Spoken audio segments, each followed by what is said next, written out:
Yeah. Hey, folks, man. This is Cory, and we're back with another From the Canopy podcast episode. And this is the movie Massacre.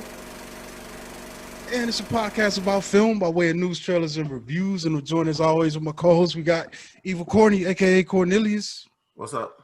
Yeah, you back with us, man. You was out last week. Mm-hmm. Yeah, I was kind of burned out with work, and I don't know. I just needed like a breather. Yeah, and we got Bobby Blockbuster in the building. Yo, yo, yo. Yeah, and how you guys doing, man? I'm doing good.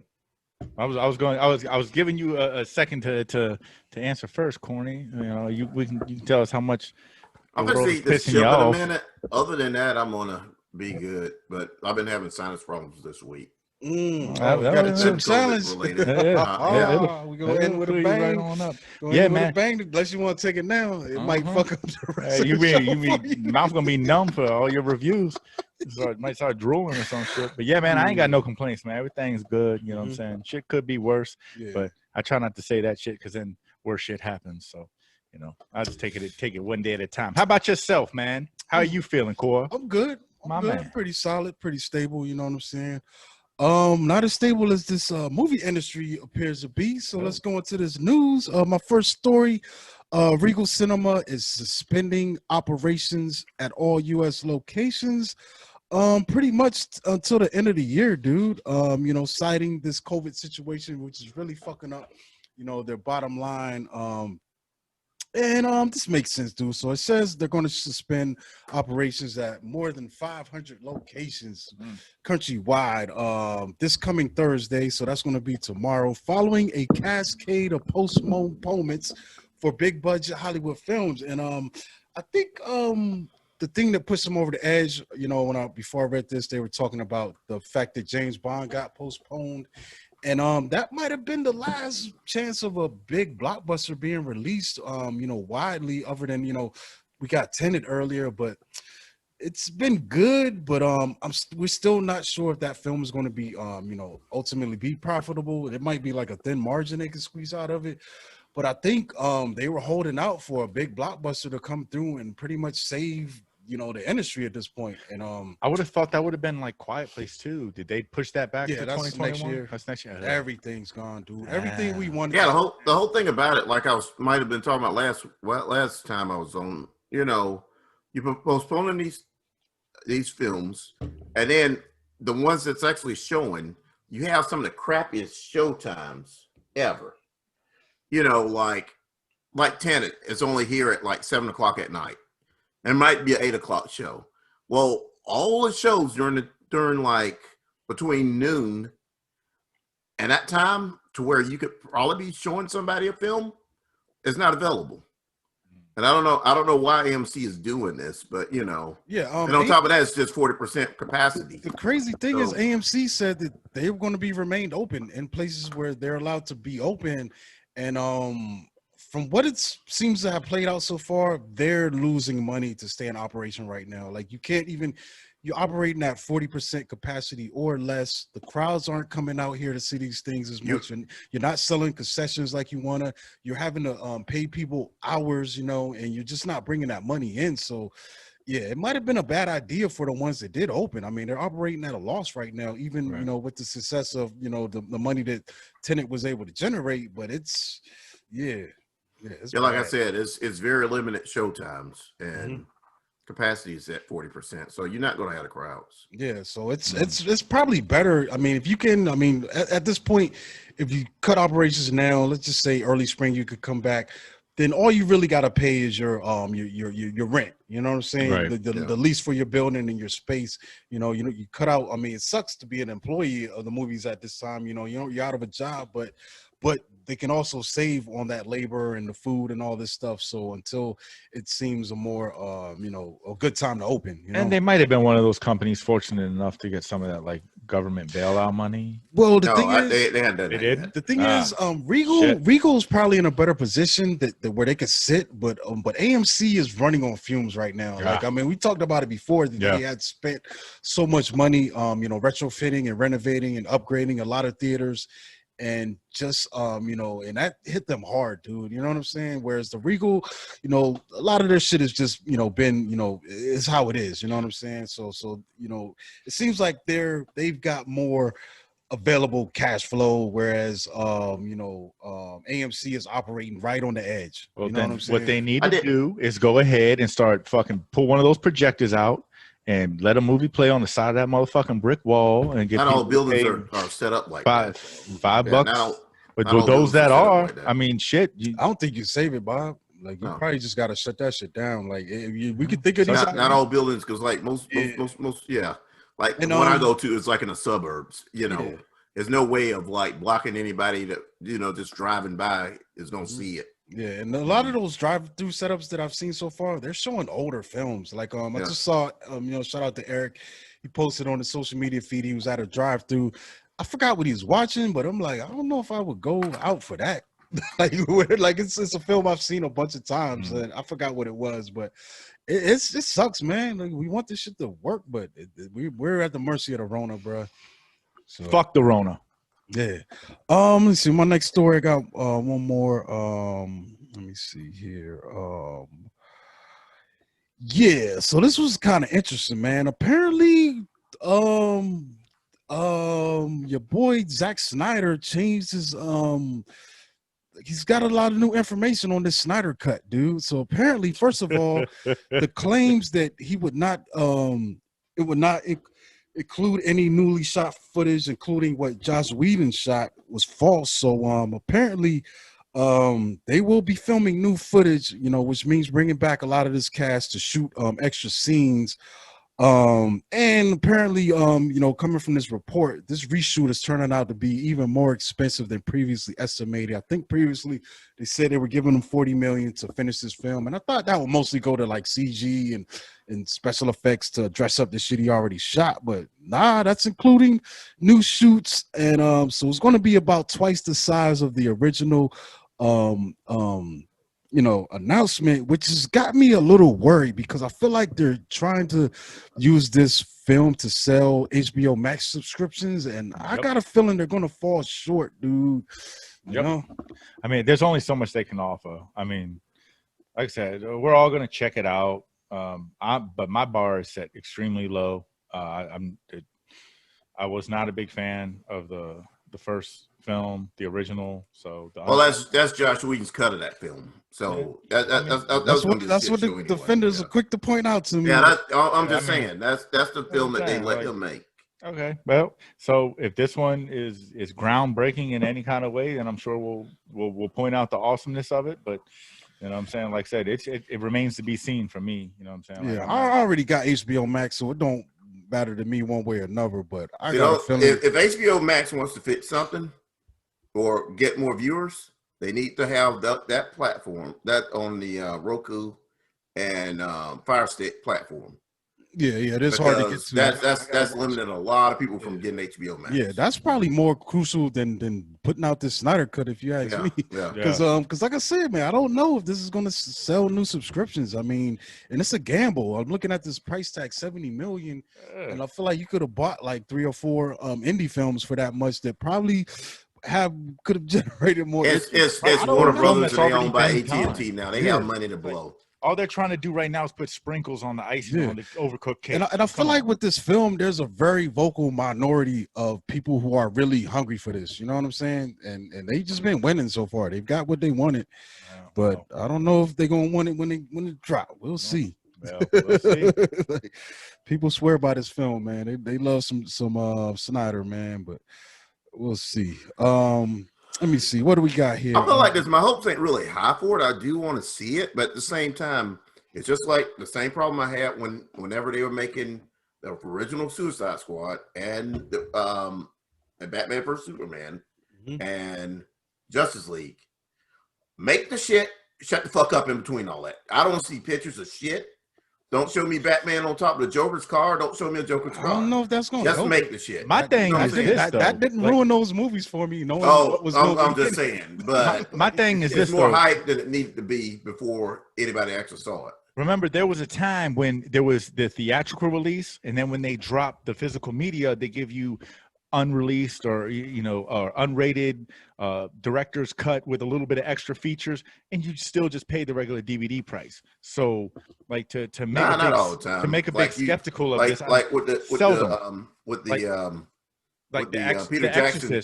The Exorcist, they re-released that, and the only thing different was the spider crawl. You know what I'm saying? Down the stairs. That wasn't in the original. That came out in the re-release of it. But most of the time, they can just give you these little extras on a DVD. Have you ever seen the extended cut of Lord of the Rings? No, the regular one was fucking long enough. I bought one of them, but I ain't watched that shit. That shit's a masterpiece. I bought one of them, but I ain't watched that shit yet. But Silence. That's a lot. I'm on your show. That's a lot. I mean, I gotta find. You need to watch Lord of the Rings. You need to watch. Hours is hard to come by. Jeez, yeah, man. You need to like my hook cup, especially for something that I've seen before. But yeah, we'll see, man. We'll see how this thing's received, man. Everybody got that high hopes. Yeah, I got a feeling like it was already a dud with interference, and from all accounts, man, it seemed like as much as people hate weed, and that sounded like he actually improved it. So I'm curious to see what Snyder was trying to do. I don't know. You can stick a new fuse. People acting like Snyder's gonna be a dud. People acting like Snyder's like Hitchcock or Tarantino. No, Snyder's like a slightly better version of Michael Bay. That's not really saying anything, but I kind of want to see the film be made. See, it ain't saying much. It's like, and the film was already done. Yeah. I mean, you're just adding inserts. No, his film wasn't done. His film wasn't done. That's Whedon's film that was done. The film was done. And no, that's Whedon's film. He finished shooting. He wrapped shooting. They went back to improve it. Yeah. That's what I'm trying to. Yeah, that's the crazy part. Film was done. The only reason we're doing this podcast now. How would you want somebody like the black guy Chips to finish this episode out? How would you feel about that, Corey? I like his opinions on film. He can come. No, I'm just saying, like we're in the middle of we're in the middle of this conversation. Next thing you know, it's his show. I don't gotta be the host, but if somebody wants to help, y'all be here enough. Y'all can guide the show. Y'all know what points we gotta hit. I'm just saying. It seemed like, I mean, that's exactly what he wrapped. He finalized shooting, and he had to step away for the post. And they didn't like what they were seeing in the post, and they brought Whedon in to fix up his shit. Otherwise, I don't think it. Otherwise, it would have went straight to editing. And the movie went straight to editing. Otherwise, they could have did that without him. The shit so it's had like a theatrical release. Yeah, and it didn't do well. Man, it my wasn't man well had received. all the help in the world, and people are still holding out hope that this is going to be. And a few years later, as good as an Endgame or Infinity War. That's what they're hoping for Disney, DC to have, but they didn't lay the groundwork to get that payoff. So y'all, I don't know, bro. That's not. I'm already going in negative, but I'm gonna watch it.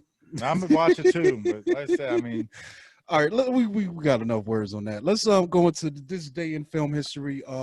So on this day, October 7th, 1971, we got a cool film called The French Connection. Ooh, that movie's horrible. Made his debut. All right, you could argue with Ramos about that, because I think that's he holds that in high regard too. So but yeah, so this is the story. Is this a true story? Yeah. Is it? Popeye Doyle. Yeah, that's a true story. Yeah, I think it is based on. Yeah, that guy. Yeah, you're right. Popeye Doyle was a real dude. Wow. That they modeled. Gene Hackman's character. I mean, he made it his own, but it is it was a real guy. Based on true. But yeah, this is it's two NYPD cops and detectives, and they are trying to bring down this heroin drug ring that has a French connection. Yeah. So that's pretty much what it's about. But this thing kind of stands out in many ways. Rob Snyder, probably his best role since second most known role besides being the sheriff in Jaws. Is it Rob Snyder? I don't know. It's something. Did I say that right? Rod Snyder. Okay, Rod Snyder. Yeah. Okay, Rob Snyder is the dude from SNL. You know what I was talking about. I'm just man. But like I said, it's a really gritty detective story, and it has some cool shit into it, including one of the most memorable car chases, a car versus train, going crazy seemingly through the streets of New York City. That is the scene that like really helped boost the movie into like Grammy nominations. Oscar. Yeah, great. Yeah, Grammy. whatever. Did it won best film too? It did. It won best Yeah. film, and it was due to that. And I remember when we did our best car chase, our most favorite car chase scenes. This was one of mine. I think it was my number 2 favorite scene. And the thing about it was, like, I did a lot of research on that chase scene, and it was real life. Like, there was really people walking around that they did not get authorization from the city to, like, control the flow of traffic or film permits and all these things. They just kind of did it. And there was actually a scene where when he crashes into that white car, that was some dude, just a regular ass dude that was on his way to work, and they peeled him, and the production company actually had to pay him for damages on his car and everything. And that I was just like, dude, that's why that chase scene feels so authentic and so real, is because it kind of like was. And they also said that it was the dude who was in the other car in the car chase scene from Bullet. He was also the stunt driver in this scene as well. Okay. So yeah, so that was cool. And the other thing I really enjoyed about this film is it feels cold the whole time. Like, you really, the elements and the atmosphere, like, you feel like a fly on the wall. Whatever's going on in those streets at the time, it's definitely has the atmosphere. Like, it feels real, dude. Like and Doyle is off the hook. Hackman, Gene Hackman was was definitely one of Hackman's best roles, man. Like I'll put this up here. This and what was it, Little John? From Unforgiven. It's fucking crazy. You still ain't watched Unforgiven, man. I need my rental back, dog. Your term is expiring. Little John, Little Bill. You watched him crying Freeman? Nah, I didn't. You know what? But I found what I needed to find. Remember, I sent you the text that was the wrong series. So you need to watch the Eye. What the fuck was that? The Eye anime on Amazon Prime Video. Wow, it's crazy. I gotta find it out. But, you know what I'm talking about. But yeah, that's what's up, man. On this day of movie history. So what's up with these trailers? Overall, like French Connection. Mm-hmm. One of the things I did like about it is, like, going back and seeing, like, old New York. You only see that in, like, films like Midnight Cowboy and Nighthawks. Yeah. You know, because it's dirty. It's a real dirty city. Really The time they shot this, because this came out 71, I believe. So this was still 42nd Street, New York. All that shit was in effect. But let's get into these trailers, man. Bob, pull the trailer. Load up. So first thing, I'm kind of really stoked about this.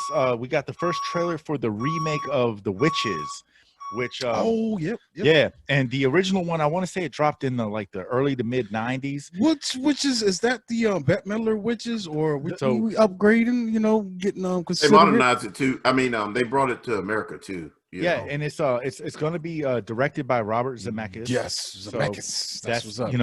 That's a plus of Trespass fame. Yeah. So so this is really cool. And like you said, I'm happy to see that they did modernize it, and they did take a different approach as far as casting from what the original one was. You know what I'm saying? Because it's nice to just to see just a different approach, you know what I mean? Like, shed some new light on some new up and comers, and it's a different. It's a classic story people love, and you reimagine it. It could be fun. I'm a big Octavia Spencer fan. Pretty much almost anything. I do want to point out too that this is going to be an HBO Max exclusive. Yeah, and it's dropping October 22nd. They'll probably do better with this than they will with the Snyder Cut. I'm more excited about this than that.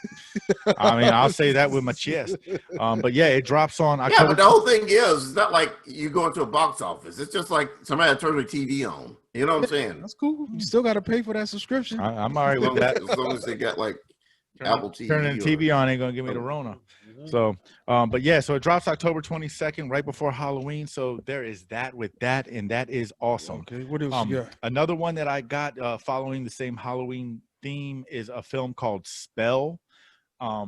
It drops on October 30th, and it pretty much it follows a man that crashes I'm sorry. I'm not laughing at you. I'm laughing at the fact that this ghost from fucking Power. It's Ghost from Power. Yeah. Yeah. Omar Hardwick, right? Yeah. So he plays a man who crashes his plane while en route to Aurora, Appalachia with his family for a funeral. And like apparently the plane crashes and then he awakens to find himself totally alone. Family can't find his family. They crashed though. Oh, Yeah. hold on. I'm getting further in the trailer. Yeah, so the plane crashes and shit. He wakes up all, alone and not feeling right, losing his bearings and shit. And he was kind of like relieved because he was saved or thought he was saved or discovered by like what he thought was a kind elderly couple. And then what they end up doing is like the elderly woman, I don't know if it's like some kind of like voodoo shit going on, but there's like little voodoo dolls and she makes one of him. And it starts to come to light that these dolls actually they're more than dolls. So that should look real. They doing some stuff. Yeah, they're doing some shit to the doll, and it's happening to him. And this kind of like, in a wild way, it kind of made me think of that one Tales from the Hood. The one short story from the original, the one with the little dolls and shit. Yeah. So this kind of like, along those same lines, except you actually see the effect that the voodoo doll is having on the individual as it's happening. And, that's conceptually, I can't think of too many other movies that have followed like this kind of plot line and storyline. So on the originality aspect, I'm tuned in. I want to see it. I think that it could be cool. You got Loretta Devine, and there's. I thought that was her. I wasn't sure because the wig threw me off. Yeah, you get some other actors. It's directed by this guy, Mark Tonderi. Mm-hmm. So yeah, October 30th. It looks like just something to all right. Break the October in. What else we working with? So the last two I got, they're two documentaries. And the synopsis is going to be real quick. The first one is Belushi, and it just pretty much follows the life and times of the late John Belushi. You get, cameos or appearances by those that knew him best. You get Carrie Fisher, Jim Belushi, fucking Chevy Chase, Bruce McGill, Dan Aykroyd. In the past life. Yeah, you know what I'm saying? And this dude, he was iconic, to, his fan base and to, what he brought to the comedic aspect at that time. He was in a film by John Landis, one of the greatest directors ever. There you go. So so I'm tuned in for this. I'll try to redeem myself from a couple shows. It's gonna drop it's gonna drop on November 22nd. It's directed by RJ Cutler, and I feel like I gushed over this Robin Williams thing last week. You know what I'm saying? These are the kind of documentaries where they're just documenting the life and times of very impactful movie legends or actors, actresses, whatever however you want to categorize them. But this is a story I think will be well received, and it would be nice to hear it from the people that knew him best. So I'm tuned into that. It's like I said, it's going to drop November 22nd. And Whoopi Goldberg in there? I don't know if Whoopi's in there. I didn't see her in the cast list, but Whoopi never worked with him. I don't know if she wasn't. Yeah, it's more like that Saturday Night Live, crowd. Okay. And the last one, this one I'm really stoked about because this one hits right into my wheelhouse of my childhood, and it's called The Orange Years, and it's the Nickelodeon story of how Nickelodeon came about. So it's a documentary film about the Nickelodeon network telling the story of its humble origins deep into the SNCC years. So what's the name of it? It's called The Orange Years, the Nickelodeon story. That slime took them to the next level. Yeah, because the thing of it is like, anyone who, is in our age bracket, Nickelodeon is still prevalent now, and it does what it does. But when... And they don't show no block of Pinwheel like they used to back in the day. When y'all remember Pinwheel? Yeah, I mean, I don't remember him. when we were youngins, an all children's network was just almost unheard of, and then the way that they pushed the boundaries, I mean, Bro, and Double to Dare make Double Dare every day after fucking, school. Double Dare. I mean, it gave, your average everyday child like almost a comfort Did zone. you ever send in a audition for Double Dare? How did you try to get on that show? You just had to write them. I think I wrote them or some shit. I don't know. I think you had to do a deal with the devil. Yeah, I wanted to do on Double Dare. I wanted to be on the show Guts. I knew I could win it all. I mean, like I said, I can ring these shows. I mean, I tell you what, I thought I could win, and I would probably ruin it for everybody behind me. You remember the great toy grab or whatever, or that toy grab that they used to have? It was them and Toys R Us. You got to pack as much shit in the car. Yeah, you got as much shit as you could in like a minute. I think I would shut it down Toys R Us down back in the 80s on that. So I mean, and the toy run, that's what they call it. And it really like, from what I got from the trailer, like it touches on, this was at a time when, single parents was at an all-time high. There was a lot of, the divorce rate was up. There was a lot of kids that were just coming home.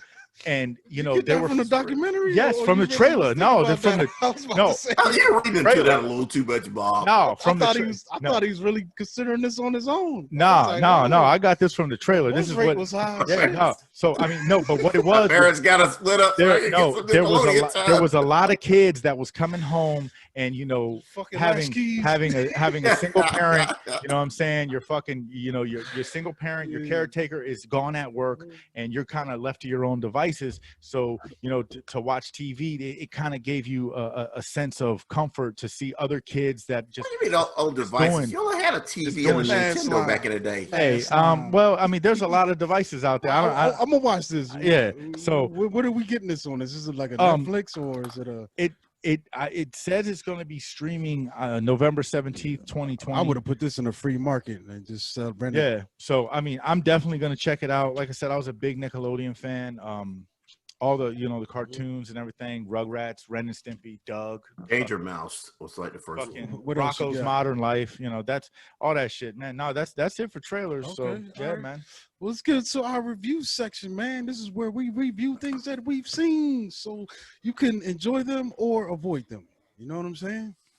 And I should not be drinking before I come on this show, but hey, it is what it is, man. We out here,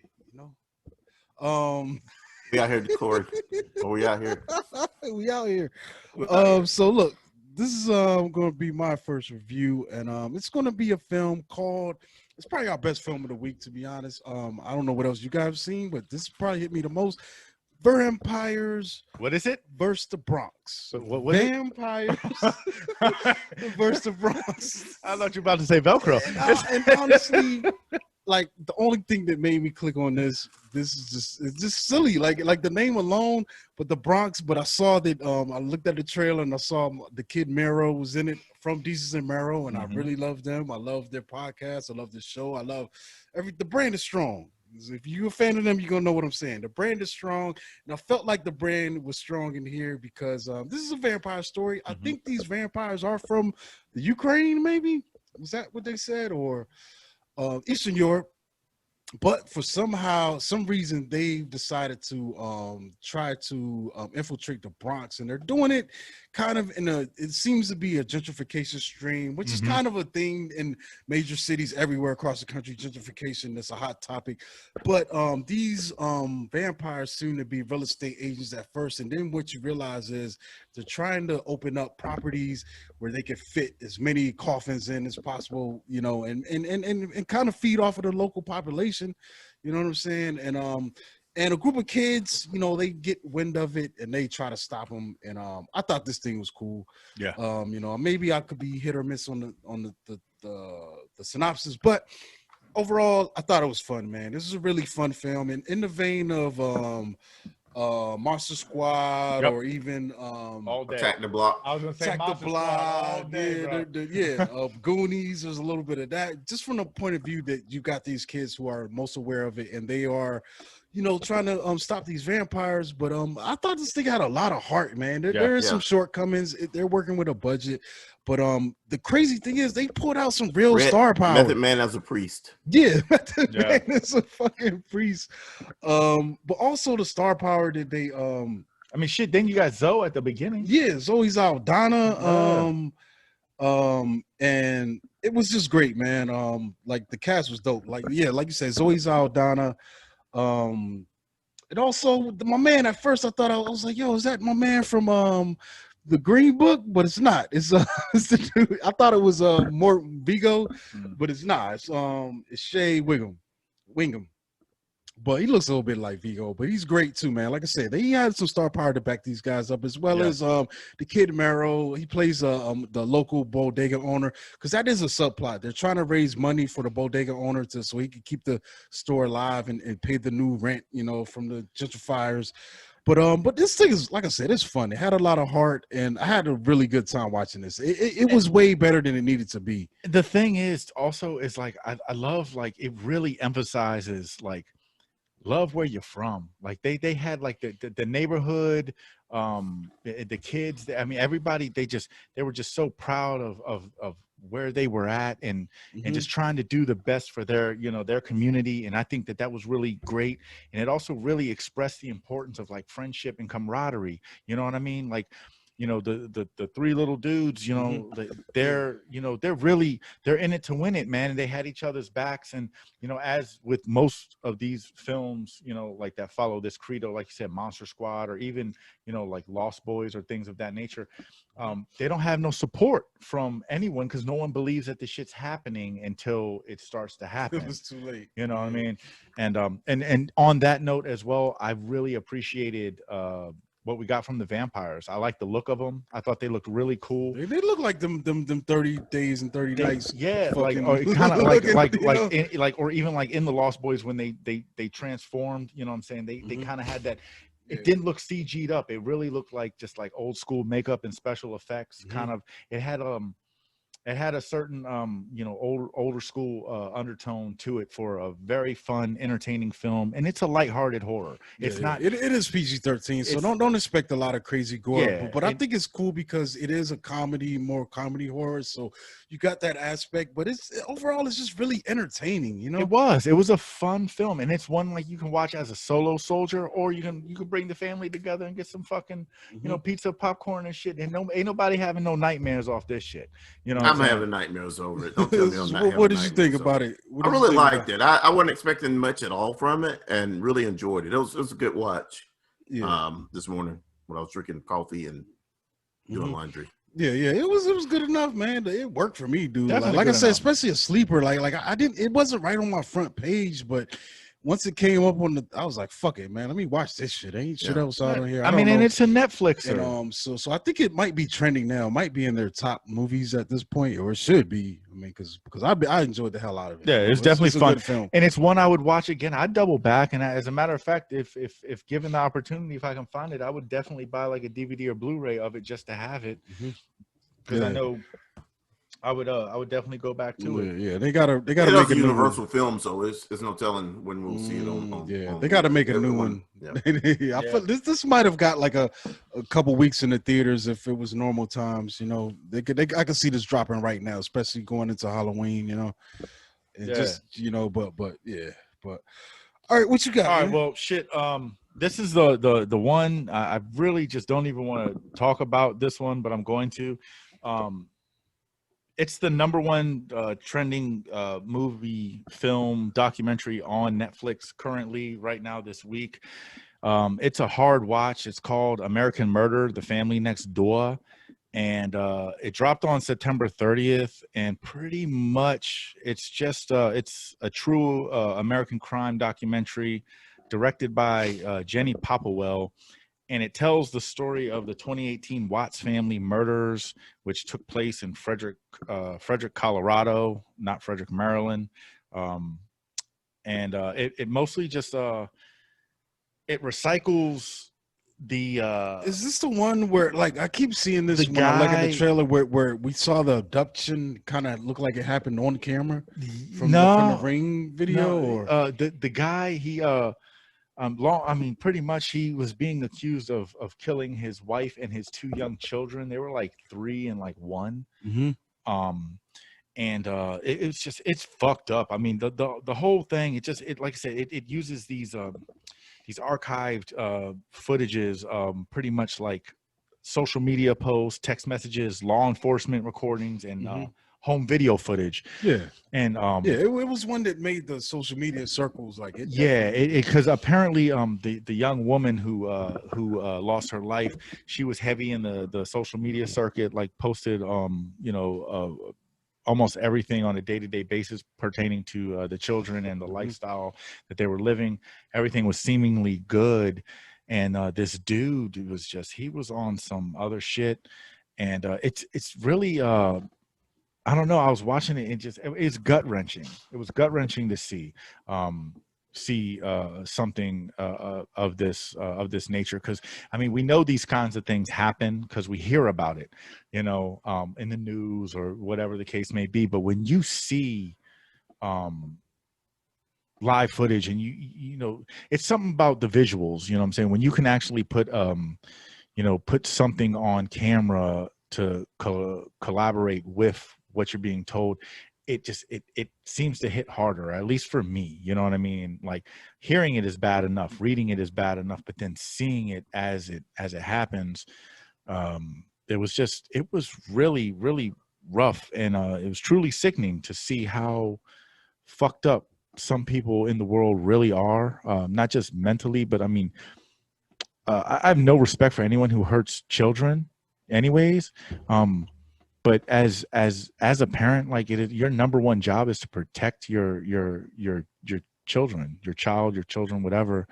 And to be the one to actually, cause them harm, hurt them, it's like you got to be a special kind of sick, demented, demonic kind of individual.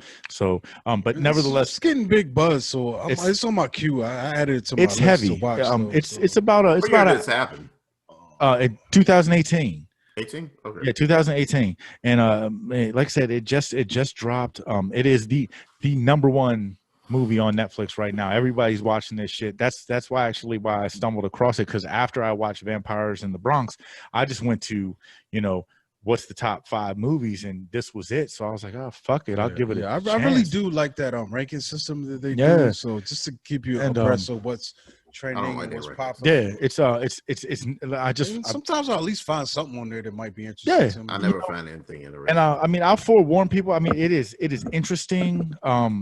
I do watch a lot of ID channel and shit, so this is not something too far out of. Show this to your kids. Bring your kids. Yeah, bring your kids. It's a rough watch though. It's really hardcore, and it's hard to see how ice cold this dude was. I mean, because he really never really assumed responsibility for his actions, and then when things hit the fan, he still kind of just has this like, oh, woe is me kind of look. It's like, man, what? So it definitely pulled on my heartstrings. It's not one I would watch again. I feel like I have been informed of this situation.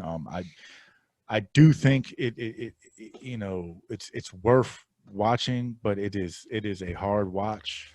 So just everybody brace themselves. But it is it's worth checking out, just to at least to be knowledgeable of this situation or situations like this. What you got, Corny? My first film is going back a couple of years. Is Scream. It's a good slasher film. It's pretty much Sidney Prescott. Mother was murdered, and a guy was accused of killing her, her mother and everything. And it's just that, and then some more killings start happening while Sidney's in high school. And it just goes from there. But it's a big whodunit. Overall, one of my favorite Wes Craven films. I think I'm gonna go through and watch this trilogy over, because wasn't it more than 3? It was more than 3. It was like 11 of them. Yeah. No, it was actually 4. But well, then when you add all the scary movies, I count the 4th film. Well, you can't just do that. Not do that. That's like I'm not counting the 7th Jason movie. It was. I don't count the 8th one where he took over Manhattan. Oh, that's one I liked. Oh man, Yeah, that one and Jason Goes to Hell are like my two favorite ones. But anyway, did you like when Jason went to space? No, I never watched Jason X. Mm. But people get mad at me because I always say when they talk about what Jason you did X, last summer was better than Scream. According to Corey, I think so you don't too, make it until you go to space. So Jason went to space, so he made it. Scream ain't even go to space. They did not go to space. Fuck that series. They would give it. I like Jennifer. A metal ghost Jennifer Love Hewitt, and I Know What You Did Last Jennifer Summer. Don't Love You. Anyway, she loves Hewitt. But anyway, Jason X. People always get mad at me because I always say we didn't land on Crystal Lake. Crystal Lake landed on us. Jason X. I know it's horrible. Where my crickets at? Yeah, you can get those crickets. All right, let me go to my next film. We got a masterpiece. No, it's not a masterpiece. Shit. It's not, man. So I did watch a film called Black Box, which is I appreciate the effort. I mean, it's part of this deal Blumhouse has with Amazon. So they've been putting a few horror films out. I think today we got Black Box and a film called The Lie. So I ended up watching Black Box because it's starring a man, let me see real quick. From that wine movie. What was the wine movie on The Sommelier. That was the name of it? Yeah, something Sommelier. It was the Sommelier joint. Yeah. What was the name of that movie, Corny, with the wine making guy on it wasn't. I'm the one who put y'all on to that shit. Movie, though. That's not the name of the sommelier guy, right? That's not the name of the movie. Man. That's I remember I'm the one who told y'all about it. Why my man ain't even on the main cast though? This is trash. But so the movie's called Black Box. It's not sommelier. That's what he's trying to become. Yeah, that's what he's trying to become. Was it the wine dude? But anyway, that dude's name is Mamadou Athie, and he's the star of this film. So this film is kind of weird in the premise. So pretty much, this guy is having mental issues. So he goes to a doctor played by Felicia Rashad so he can figure out his mental things. But what you realize what has happened is there's been a transference of personality and persona. You know, basically he's been put into another person's body. So there is some deception around his, the nature of his relationship with the psychiatrist played by Felicia Rashad, but it also has Tosin Morahunfola. We'll probably fuck that name up. I'm fine for that, man. Charmaine Benoit and Troy James. It's a mostly black cast, man. You know what I'm saying? So it makes that film was uncorked. Oh yeah, uncorked. Okay, uncorked. Yeah. So it makes me wonder if this film was done. Maybe it was another cast and they switched it to black, or if it was black off the top. But like I said, I clicked on. I took a chance. It's a thriller, in idea. I mean, the concept honestly is quite interesting, but I think it's kind of limp in just the telling of this story. That's not good. Saying? Yeah, no, like not really too. I mean, everyone's solid, but like I said, it didn't wow you. It's just it's competent enough, but it just doesn't have the peaks. We got a lot of valleys, but we're not. The peaks are very limited. But I don't know. It passed the time. It's short. It doesn't overstay its welcome. It's 100 minutes. But honestly, I really can't fully recommend it. You know what I'm saying? I mean, the premise enough drew me in, and the cast, and like I said, the fact that Blumhouse is offering, these special horror things for the month of Halloween with Amazon, and I'll probably watch The Lie as well and come back with a review for that. But so for the Black Box was kind of some mid.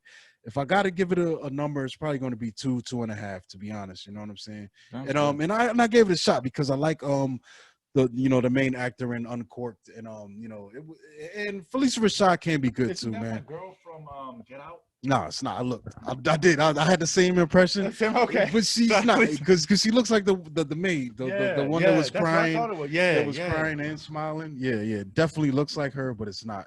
So I think that actress is a little bit older, because when I looked on the IMDb, you would think that would be the first thing, but it's not on there. She's got 4 other films, but Get Out isn't one of them. All right. But yeah, it's out there. It's something I took a chance on, and it's disappointed, but It is what it is. It's what it So is. what you got, man? All right. Well, I saw this film called. I know we brought the trailer up or we talked about it, but it's called a 12-Hour Shift. It dropped October 2nd, and it pretty much it takes place in 1999, and it's a nurse in a hospital in Arkansas. Oh yeah, okay. Yeah, and she's a drug addict. It's like Nurse. What was the nurse? Nurse show? Betty. Nurse. Is that Nurse Betty? It was Nurse. Yeah. With Carmela from Yeah. Okay. Nurse all right, Betty. All right. And That's Nurse Jackie. Nurse Jackie. Yeah. Oh, shit. See? Damn, I'm missing. Nurse Betty was Chris Rock, Morgan Freeman, and Renee Zellweger. Renee Zellweger. Damn, I'm fucking I actually like I'm missing that the mark ass, tonight. I actually like that weird ass movie. I'm close. I'm just barely missing. I'm missing my spares. But so anyways, this nurse who's not Jackie or Betty is a drug addict, and they emphasize on that because it shows her, doing drug addict stuff. Yeah. So cool, whatever. And then she has her cousin, and pretty much the nurse. She's a co-conspirator of a black market organ trafficking scheme. So her and a couple other people, they have a little situation going on where they're selling organs under the table, and her and Mankind. Yeah, actually, yeah, Mick Foley is he's like the man, kind of pulling the strings with that. And her cousin is pretty much just the delivery person, and she mishandles one of the organs via losing it. And then they have to frantically attempt to secure a replacement organ to avoid any repercussions and or issues. And with that, kind of it just brings a 12-hour shift of just mayhem and chaos. This film it was entertaining. You know what I'm saying? It's stupidly good enough to be entertaining. That's the thing. It's so just wild and off the chain with the things that are happening, but that going into it. You know what I'm saying? When you read the synopsis, you see a trailer, you know what you're getting into. So this is not one that you sit and nitpick with about the realism of it. You know what I'm saying? It wouldn't work. So, you just watch this one, take it for face value, and it'll be a good one-time watch. You know what I'm saying? I definitely recommend people seeing it once. I would never watch it again, but it's darkly funny. You know what I'm saying? There are things that happen that just, you hate to have to laugh at it, but it's fucking amusing. It's like, damn, this is I shouldn't be laughing at this shit, but it's funny. Right. Fuck it. This is out there. Yeah, good acting, good plot premise. You know what I'm saying? It was just, it was unbelievable. And not for nothing, Angela, what's her name? Angela Bettis. She did a really, really good job. She did A1 acting for a B-rate film. Right. So I would give it a 2.5 out of 5. All right. What you got, Cornelius? My next film is a Jake Jarmusch film. The only lovers left alive. It's pretty much about two vampires that have been together for a while as a couple, meeting back up in Detroit. They've been kind of, they don't really go into how long they've been separated, but the female played by, I can't think of her name. Let me see. Your cousin. No, I'm trying to think of her name. Tilda Swinton. Yeah, I think I did see her on the cover that you posted. Oh yeah, I'm looking at. Yeah, but she's. I said just Josh Jarmusch. It's Jim Jarmusch. But anyway, she's that's not the only one fucking named. I didn't. Yeah, how about that? She's living in the Middle East, and Tom Hiddleston's character is living in Detroit. Both of them are vampires, very old. He's making music and selling it to a guy, and I don't know. It's an interesting story. It's just pretty much not really that eventful.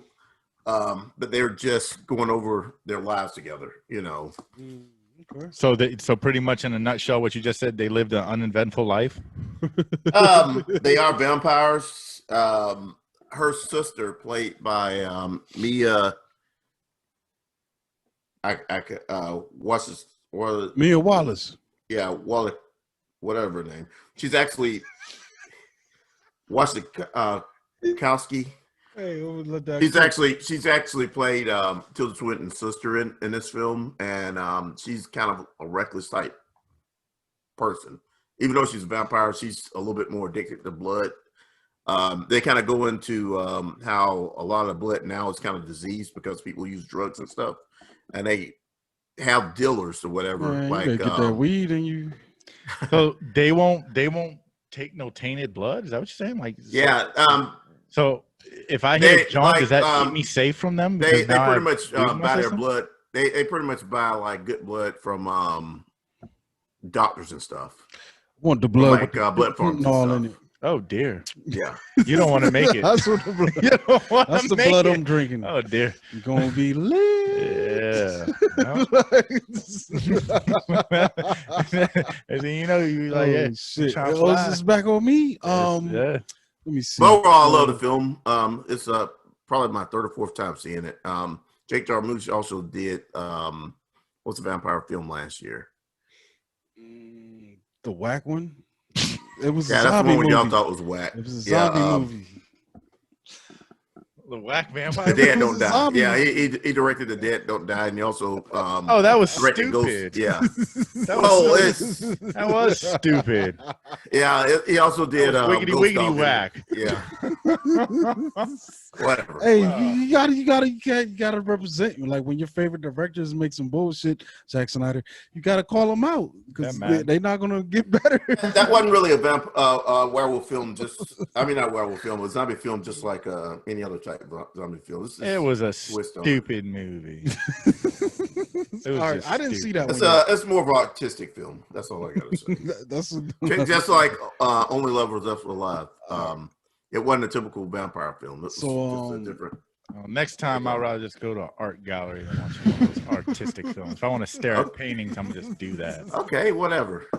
My next one is it's a documentary. I'm gonna wrap it up with that. It's David Attenborough's A Life on Our Planet, and this just premiered on Netflix. So I don't know if they got a deal with him now, but the last few joints have been appearing on there lately, so maybe they got a deal with the BBC. But it's just a nature documentary, but I guess it's also interesting because it's the point of view of the narrator, David Attenborough. You know his voice from all these crazy nature docs. But what's dope about it is he definitely goes through his personal life and what got him into this stuff. So there's scenes where you see a younger actor kind of retracing his steps as far as him exploring where his family lived and all this stuff, and what got him into being a naturalist, which was probably going to be my job until I was a horrible student. I wanted to be the guy that followed the animals and told you what was what about them.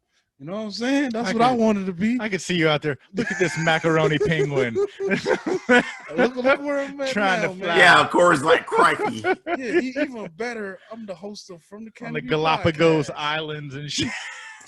But yeah, it's dope, man. Like the thing about it too that gets me immediately is just the footage that he mixes in, and like as far as what looks the best on my TV, and honestly, consistently, it's these nature documentaries that are coming out on Netflix. Even BBC Blue Planet 2, and shit like that, and this thing makes your TV pop, and you're gonna learn something for the hour and a half, yo. So buckle down and learn about David Attenborough and the world that you live in, because this shit is dope. There's some really good footage in here, man. It makes your TV pop, man. Whether you 1080 or 4K, dude. Not for nothing, shit's gonna be looking amazing, and you're gonna be learning something. You always got some nature shit on, and I will never forget the time I was getting one of my leg tattoos, and there was some little lizard, and I don't know what the fuck, what possessed him to do this, but this little fucker had to run across the desert while like 1,000 snakes are chasing him, and he's running for his life. Yeah. You know what I'm saying? I mean, he's swinging his arms, he's just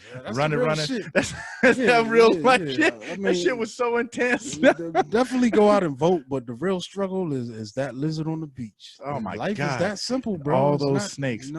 It's that simple.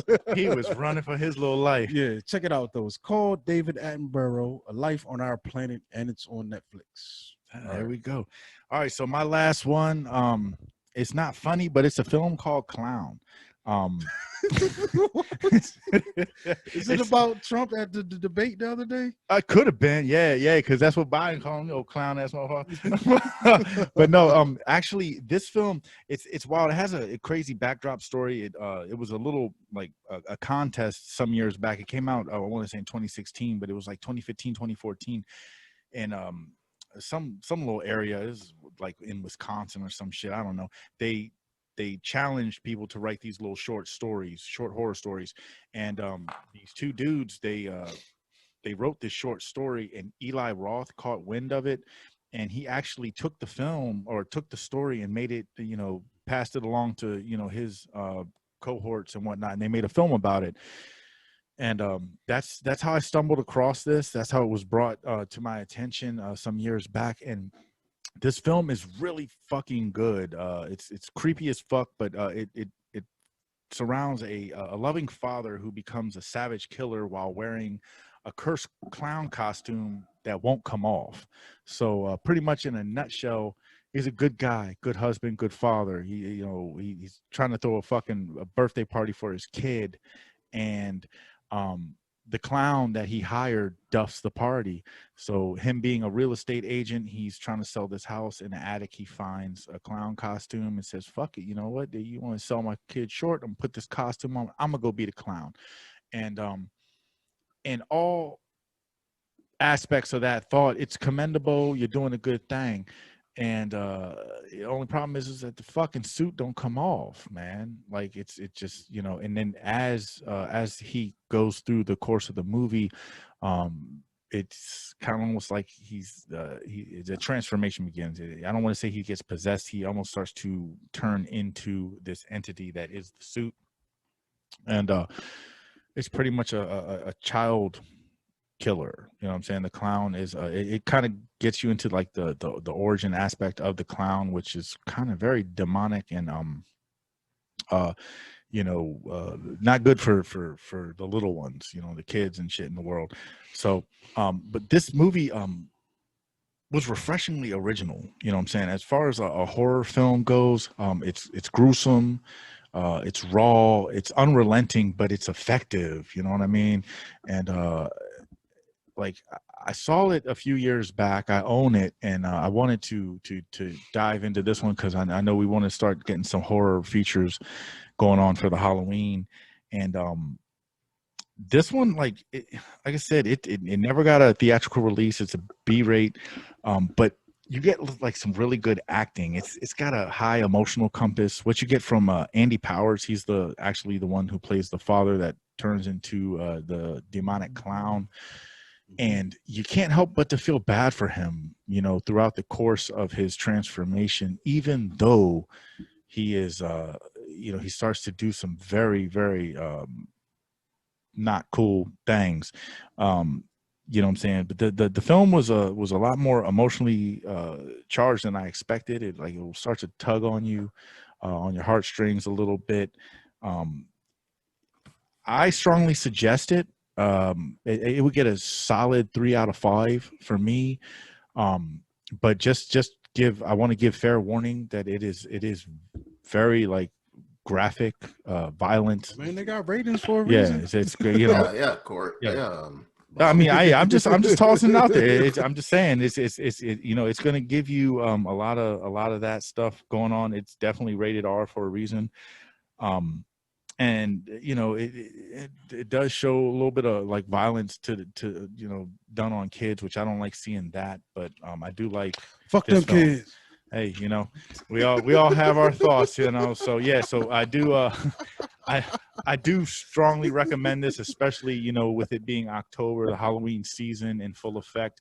And what the fuck's more creepy than a clown anyways? And to have a film that is not it, Pennywise related, that can still kind of carry the same weight and and kind of leave a mark on the mindset. I think that's cool because most people, when they think of scary clowns, they think of it, the Joker from Batman. Well, that's not a horror film. So you know what I'm saying? Like when it comes to a horror film, clown horror films, it's, Clown from Spawn. yeah, that's dope. not a horror He was film dope. either. He was dope. Yeah, Violator. Yeah, he was cool, but so this one, like I said, it kind of stands. It stands on its own 2 feet, being a solid indie film. It's well worth watching. Just kind of like I said, just buckle up and just be ready to see some wild shit, because it definitely it touches on a lot of things that you would not expect to see. We got it. Yep. Let's see. So, what you got next, Corny? Oh, I don't have anything next. I'm gonna eat this chip. Well, damn, we get to laugh at Corny now, because he was the one that was he was laughing at our misfortune last week when we took the fire chip challenge, and this is gonna be interesting. What was fucking with me most when we took the challenge? Anytime you started talking, I don't know if it was the effect of the chip, that shit made the burn even worse. So I'm gonna be asking you some questions while you are taking the chip challenge. I don't even have a. You have a glass of milk. You got some milk. You got something. They get you something. Wash some it ice down. cream. No, you going? I'm not a baby like y'all. Hope you got some Baileys in that Avengers cup. Baby like Oh, is that I'm right? just sit back and I'm just. All right. Yo, this is wild. All right, ready? Whenever you are, man. Like a communion wafer.